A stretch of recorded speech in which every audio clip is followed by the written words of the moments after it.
Ace hotels don't just follow trends, they set them. Every property feels like it's grown right out of the city it's in, pulling in its history, culture, and energy, and yet the moment you walk inside, you know you're in an Ace. The art is curated, the spaces are warm and lived in, and the connection to the neighborhood is real, not manufactured. Nothing here is templated. Every floorboard, every piece of art, every texture feels chosen with purpose.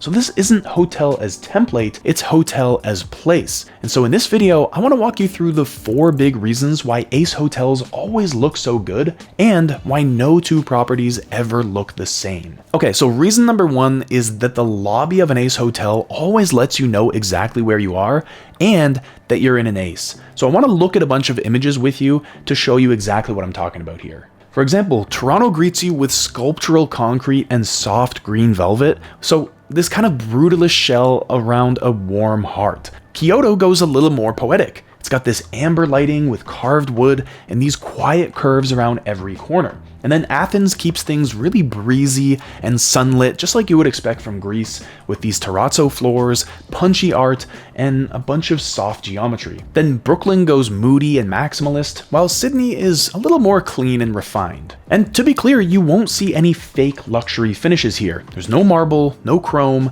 and there's no plastic shine. Instead, Brooklyn blends raw concrete, ductwork, and weathered leather like a craftsman's studio. Kyoto's copper-toned reception desk feels like it was poured into place, not just installed.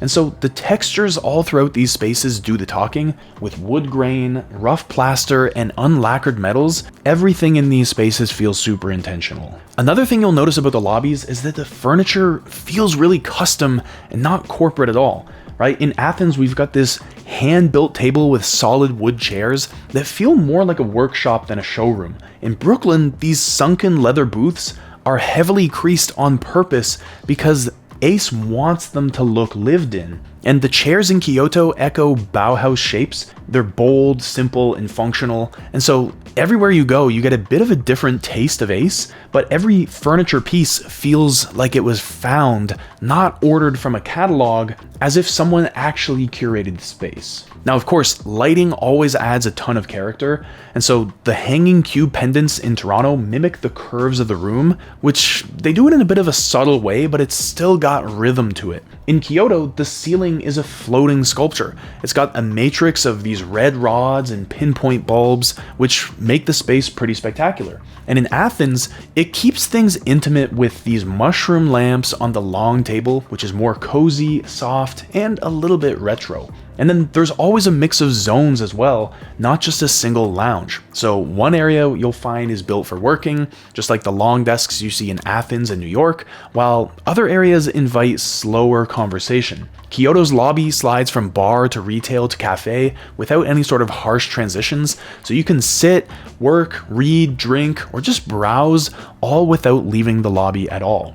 So it's never just a waiting area, the lobbies of Ace hotels are more like an open studio. Okay, so moving on to reason number 2, we're going to second base, let's go to the bedroom. As you can see, in Ace hotel bedrooms, they mix in global references, but they completely skip the Pinterest aesthetic. So if we look at Kyoto's rooms, they pair these blue checkerboard screens with this bold Japanese wall scroll, but there's still a mid-century desk chair and a Bauhaus-style bedside lamp. Then in Brooklyn, the furniture is brutalist European in form, but is softened with a vintage American color palette of green velvet, stained wood, and this unique concrete ceiling. And then in New York, you've got this mural art in a kind of comic book style with diner fonts and Roman type, which is playful, but it's still somehow rooted in place. Now, thinking about the furniture in these rooms, it spans decades and it doesn't match on purpose. Brooklyn has these plywood chairs straight from the 70s next to what looks like a 1940s school desk. In Kyoto, you'll find a clean Danish lounge table beside the curved Japanese cabinetry. Nothing screams retro on its own, but everything feels like it has some kind of history. The art and textiles you'll find in these rooms reflect legitimate culture as opposed to transitory trends. And so the wall hangings in Kyoto, for example, are bold and graphic without being generic. They're kind of like posters you'd find in an indie design studio in a small neighborhood in Tokyo. In New York, the murals are cheeky and civic, referencing local landmarks, food spots, and the street art that floods the city. And then the wall art in Brooklyn above the bed here is this hand-tufted wool form sort of thing. It's almost tribal, but almost abstract expressionist, but it's never filler. And so what you can definitely expect from the Ace Hotel is not minimalism, but visual storytelling. So the materials are telling that story.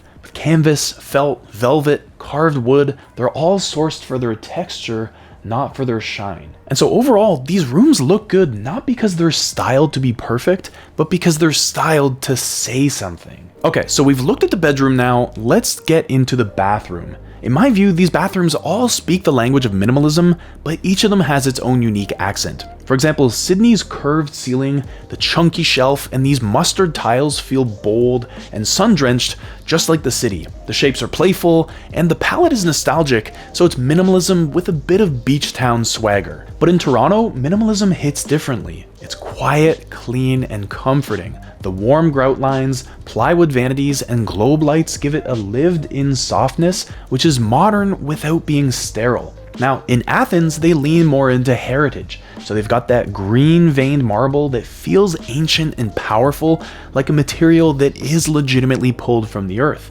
But it's balanced with flat cabinetry and clean lines, so you've got old richness without all that weight. And then in Kyoto, it's all restrained. The wood joinery, round mirrors, and black stone counter feel handcrafted and deeply intentional. So nothing screams for attention here, but everything is just placed with care. It's not just minimal, it's actually meditative. And on the surface, none of these bathrooms deliberately tell you where they're from. But if you look closely at the details, then you start to feel it in the materials, the silhouettes, and the quiet cultural references baked into every surface. And now reason number 4 that Ace Hotels always look so good is that art is always baked into the room. Not just as decoration, but as part of the experience. There's always something on the walls, whether it's a bold graphic poster, a framed photo, or a mural that takes over an entire corner. No space here is left untouched. And you'll also find a lot of books and magazines, not just the generic hotel filler, but real stuff. Indie magazines, artist monographs, poetry, maybe even a do-it-yourself comic. And it makes the room feel lived in, like someone thoughtful was passing through. And the art styles vary, but the presence here doesn't, because some rooms go minimalist with one striking piece, while others go full collage with layers of posters, stickers, or hand-painted elements. But there's always some kind of art.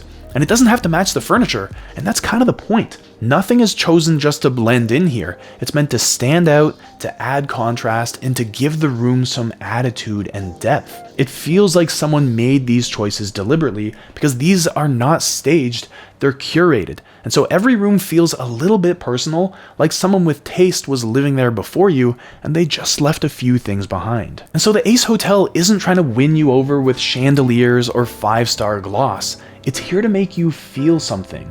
The textures are raw and honest, the art is strange in the best possible way, and the furniture feels like it's been hunted down at someone's favorite vintage shop. Every piece, every surface, and every book on the shelf is chosen with intention, not just to match the space, but to give it meaning. And that's the through line across every Ace property. Whether you're in Brooklyn, Kyoto, Athens, or Toronto, nothing is templated and nothing is filler. It's a hotel that tells a story. Its story, your story, the city's story, all at the same time. And that's why the Ace stands out. It's not just a place to stay, it's a place with a point of view, one that you can feel from the moment you walk in, and one that you'll remember long after you've left.